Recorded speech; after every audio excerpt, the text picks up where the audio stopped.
안녕하십니까. 이 시간은 예수 안에 있는 생명의 성령, 예수 안에 있는 생명의 성령, 이와 같은 제목을 가지고 여러분과 함께 말씀을 나누고자 합니다. 로마서 8장 2절, 이는 그리스도 예수 안에 있는 생명의 성령의 법이 죄와 사망의 법에서 너를 해방하였습니다. 예수 그리스도 안에 있는 생명의 성령, 로마서 8장 2절에 이렇게 기록되어 있는 것을 볼 수 있는데, 그 생명의 성령이 죄와 사망의 법에서 우리를 해방한다, 해방하였다, 이와 같이 기록하고 있습니다. 생명 되시는 예수 그리스도에 대해서 우리가 말씀을 지난번에 나눴는데, 오늘은 예수 안에 있는 생명의 성령이다, 이와 같이 기록된 것을 볼 때, 우리가 예수를 믿어서 구원받는 것은 성령의 도우심이 없이는 불가능한 것임을 다시 한번 확인할 수 있습니다. 생명의 성령이 우리를 그 죄와 사망에서 온전히 해방시켜 주기 때문에 그리스도인들에게 이 성령 체험의 과정은 필수인 것을 알 수 있습니다. 창세기 장 7절, 여호와 하나님이 흙으로 사람을 지으시고 생기를 그 코에 불어넣으시니 사람이 생명이 된지라. 하나님께서 인간을 만드실 때 진흙으로 이렇게 만들어 놓으셨는데, 인간의 폼을 만들어 놓으셨을 때에 진흙덩이에 불과했다는 거죠. 근데 하나님의 생기를 그 코에 불어넣으심에, 그 하나님의 생명의 그 숨을 그 진흙덩이 코에 불어넣으심에 생명이 되었다. 비로소 생명체가 되어서 하나님과 교류가 이루어졌다는 거죠. 물론 하나님의 형상을 따라서 존귀하게 인간을 만드셨습니다. 그러나 진흙덩이로 만들어 놓았을 그 당시에 인간은 아직 인간이 아니고 그냥 진흙덩이에 불과했는데, 그 진흙덩이의 코에 하나님의 생명의 기운을 불어넣으니 살아있는 생명이 되어서, 살아있는 그 영혼이 되어서 비로소 하나님과 교류할 수 있는 그와 같은 생명체로 존재할 수 있었다는 이야기입니다. 그런데 그 인간이 다시 그 하나님의 생기를 잃어버리지 않습니까? 창세기 장 16절로 17절, 여호와 하나님이 그 사람에게 명하여 가라사대, 동산 각종 나무의 실과는 내가 임의로 먹되 선악을 알게 하는 나무의 실과는 먹지 말라. 내가 먹는 날에는 정령 죽으리라 하시니라. 네. 하나님이 그 에덴 동산에 각종 나무의 실과를 인간들에게 마음대로 먹어라, 이렇게 허락을 하시고, 하지만 선악을 알게 하는 나무의 실과는 먹지 말라. 먹는 날에는 죽는다. 먹는 날에는 그 하나님의 생기가 떠나게 되어 있습니다. 하나님의 성령이 떠나서 진흙덩이에 불과했던 인간 속에 하나님의 생기가 들어가서 생명이 되었지만은, 선악과를 따 먹을 때 하나님의 생기가 떠나서 인간은 다시 진흙덩이에 불과한, 육체 덩이에 불과한 그와 같은 존재가 되어서 하나님과의 교제할 수 있는 그 영혼이 죽어버리기 때문에 하나님과의 교제가 완전히 끊어지게 되었다는 얘기죠. 에베소서 2장 1절, 너희의 허물과 죄로 죽었던 너희를 살리셨도다. 결국 그 아담과 하와가 하나님이 금하신 선악과를 따 먹고 그 죄로 인해서 죽었습니다. 육체가 그 자리에서 이렇게 죽임을 당한 것이 아니라 생명이 죽어버려서, 하나님과 교제할 수 있는 영혼이 죽어버려서 하나님과 교제가 단절이 돼버리고, 죄값은 사망이다, 먹으면 정령 죽을 것이다 했는데 이렇게 하나님과 관계가 단절되는 영적인 죽음에 이르게 됐다는 거죠. 요한복음 3장 5절, 예수께서 대답하시되 진실로 너희에게 이르노니 사람이 물과 성령으로 나지 아니하면, 죄와 허물로 죽은 인간들을 향하여 예수님이 너희가 물과 성령으로 다시 태어나야 된다. 성령을 통해서 하나님의 기운이 너희들 속에 들어가서 다시 생명이 되어야 하나님과 교제할 수 있고 하나님 나라를 볼 수 있고 하나님 나라에 들어갈 수 있다. 이와 같이 말씀하고 계십니다. 성령으로 반드시 거듭나야 죄와 허물로 죽어있던 육체덩이에 불과한 우리가 하나님의 성령을 받아야 그 하나님의 생기가 우리 속에 들어와야 비로소 생명이 되어서 하나님과 교제하면서 천국까지 갈 수 있다는 얘기죠. 요한복음 20장 22절 이 말씀을 하시고 저희를 향하여 숨을 내쉬며 가라사대 성령을 받으라. 네. 예수님이 부활하신 다음에 제자들 앞에 또 여러 그 주님을 따르는 그와 같은 사람들 앞에 나타나셔서 숨을 내쉬면서 가라사대 성령을 받으라.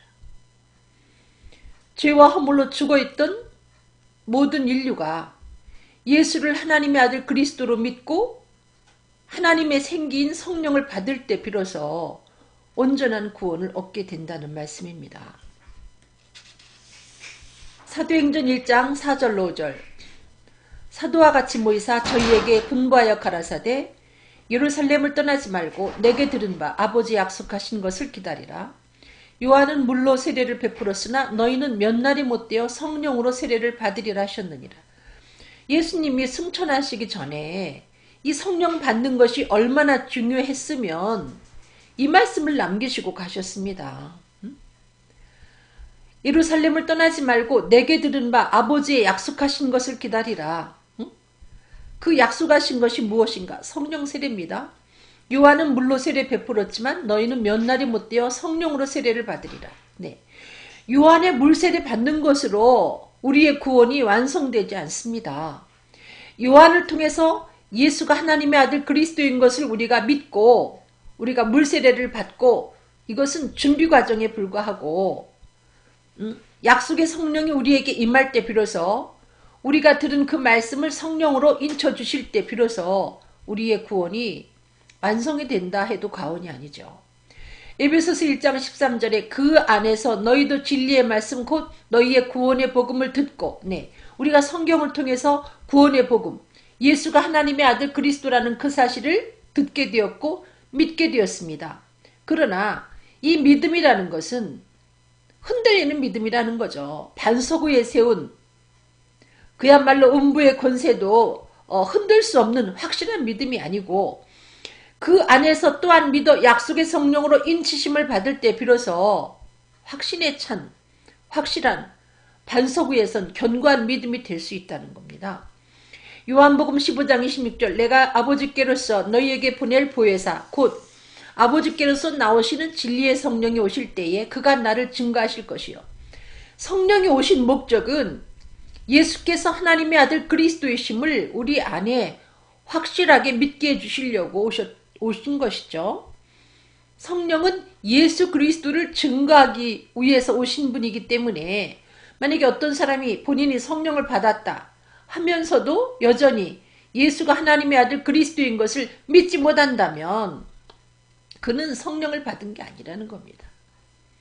성령을 받은 그 표적이 이 내면에 이면에 예수가 하나님의 아들 그리스도로 믿어지는 겁니다. 성령님이 그 사실을 확증시켜주기 때문에 내가 눈으로 본 바에 들은 바에 만진 바라 하며 예수를 그리스도라 증거할 만큼 확실히 믿게 된다는 말씀입니다.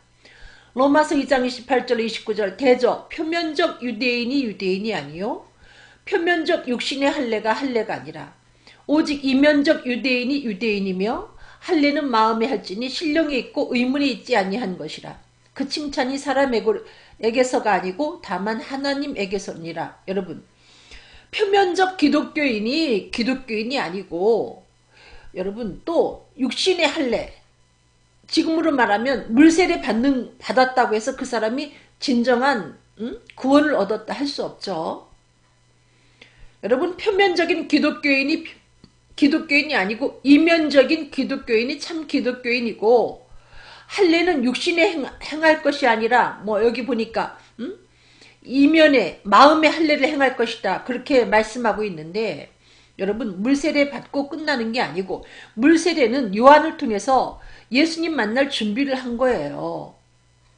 여러분이 그 약속한 아버지 약속한 성령을 받을 때 비로소 확실한 예수 그리스도에 대한 믿음을 가질 수 있다는 겁니다. 그 이전에 우리가 갖고 있는 믿음은 긴가민가. 어떤 그 고난과 그 시련이 올 때 흔들릴 수 있는 불완전한 믿음이라는 거죠. 성령이 내 속에 와서 인쳐 주실 때에 죽음 앞에도 흔들리지 않는 확실한 믿음이 된다는 얘기입니다. 요한일서 1장 1절 태초부터 있는 생명의 말씀에 관하여는 우리가 들은 바요 눈으로 본 바요 주목하고 우리 손으로 만진 바라. 네, 태초부터 있었던 그 생명의 말씀, 이분이 육신을 입고 오신 분이 바로 예수 그리스도거든요. 우리가 그분에 대해서 말씀을 통해서 배우는 것으로 그칠 때에는 확실하게 보지 못한 것처럼 손으로 만지지 못한 것처럼 이렇게 불확실하다는 거죠. 근데 성령을 통해서 우리 마음속에 인쳐주실 때에 태초에 계셨던 그 말씀 예수 그리스도를 내가 눈으로 보고 주목하고 내가 손으로 만졌다 이렇게 고백할 수 있다는 얘기입니다. 여러분. 성령이 너희에게 임하면 너희가 권능을 받고 예루살렘과 온 유대와 사마리아와 땅끝까지 이르러 내 증인되리라. 성령 받으니까 내가 예수를 보고 듣고 만졌다. 땅끝까지 복음을 전파하게 되는 거죠. 요한복음 7장 38절로 39절 나를 믿는 자는 성경의 이름과 같이 그 배에서 생수의 강이 흘러나리라 하시니 이는 그를 믿는 자의 받을 성령을 가리켜 말씀하신 것이라. 예수께서 아직 영광을 받지 못하신 거로 성령이 아직 저희에게 계시지 아니하시더라. 네. 성령 받으면 어떤 우리 마음속에 내면에 어떤 변화가 있는가? 여러분 생수의 강이 내 속에 흘러넘치는 것을 경험하게 된다는 얘기입니다. 이 얘기는 행복의 강이 내 안에 흐르게 된다는 거죠. 그래서 정말 행복하다는 얘기입니다. 불만이 없다는 거죠. 어떤 부족함을 느끼지 못한다는 거예요. 이유는 천국을 소유했기 때문에 그리고 죄사함 받았기 때문에 그 무서운 지옥 형벌에서 완전히 사면을 당해서 지옥 형벌에서 벗어났기 때문에 해방되었기 때문에 여러분 세상에 그 무엇을 주고 영생을 구할 수가 있겠습니까? 성령을 통해서 영생을 확보한 것을 알기 때문에 죄와 사망에서 온전히 해방된 것을 알기 때문에 그 기쁨이라는 것은 이루 말할 수가 없죠. 세상에 그 무엇도 줄 수 없는 참된 행복과 기쁨을 주는 분이 바로 성령님인데 만약에 어떤 사람이 성령을 받고도 여전히 돈을 사랑한다? 그거 참 수상한 사람이에요. 여전히 돈을 사랑하고 어떤 권력을 사랑하고 명예를 사랑하고 뭐 그것 갖고 이렇게 분투한다 한다면 과연 그 사람이 정말 성령 받았는가 의심해 볼 필요가 있다는 겁니다. 여러분. 온 천하보다 귀한 구원을 얻고도 온 천하보다 귀한 영생을 얻고도 거기에서 또 욕심을 부린다면 과연 그 속에 성령이 임했겠는가? 의심해 볼 필요가 있다는 거죠. 사도행전 4장 18절 20절 그들을 불러 경계하여 도무지 예수 이름으로 말하지도 말고 가르치지도 말라 하니 베드로와 요한이 대답하여 가로되 하나님 앞에서 너희 말 듣는 것이 하나님 말씀 듣는 것보다 옳은가 판단하라. 우리는 보고 들은 것을 말하지 아니할 수 없다니. 여러분 성령 받은 사람은 생명 되시는 예수 그리스도를 증거하게 되는데 생명 되시는 예수 그리스도를 증거하게 될 때 내가 눈으로 본 바에 들은 바에 만진 바라며 복음을 증거하게 될 때 핍박이 있는데 예수 이름으로 말하지도 말고 가르치지도 마 이와 같은 경계를 받게 된다는 얘기입니다. 그렇지만 성령 받은 사람은 정면 돌파하게 돼 있다는 거죠. 하나님 앞에서 너희 말 듣는 것이 하나님 말씀 듣는 것보다 옳은가 판단하라. 우리는 보고 들은 것을 말하지 아니할 수 없다. 여러분 이미 보고 들었는데 안 본 것처럼 안 들은 것처럼 침묵한다는 것이 얼마나 힘든 것입니까? 그래서 그 이야기 속에 나오지 않습니까? 임금님 귀는 당나귀 귀다 하고 숲속에 가서 외치지 않아요? 성령을 통해서 우리가 예수께서 하나님 아들 그리스도이신 것을, 우리의 구세주인 것을 보고 듣고 만졌는데, 만약에 어떤 사람이 위협하면서 예수 이름 전하면 내가 죽여버릴 거야. 그에 굴할 수가 없죠. 우리 영혼을 주관하시는 주님을 아니까 육신의 죽임을 당할지라도 내가 다시 살아서 천국 갈 것을 믿기 때문에, 그래서 예수님의 제자들이 순교하게 된 것입니다. 사도행전 20장 22절로 24절, 보라 이제 나는 심령의 매임을 받아 예루살렘으로 가는데 저기서 무슨 일을 만날는지 알지 못하노라. 여러분, 복음 전하는 자의 길에 평탄 대로가 있고, 복음 전하는 자에게 우리가 아는 말씀, 그 100배의 복이 있다니까, 물질적으로 또 여러 가지 면으로 100배의 복만 있고, 여러분 시련이 없는 줄로 알지만 그게 아닙니다, 여러분. 예수님에게도 그러했지만 예수님의 제자들, 특별히 사도 바울이 뭐라고 고백합니까? 내가 성령에 붙잡혀서 예루살렘으로 가는데 저기서 무슨 일을 만날지 나는 알지 못한다. 오직 성령이 각성해서 내게 증거하여 결박과 환난이 나를 기다린다 하시나 나의 달려갈 길과 주 예수께 받은 사명, 은혜의 복음 증거하는 일을 마치려 하면은 나의 생명을 조금도 귀한 것으로 여기지 아니하노라.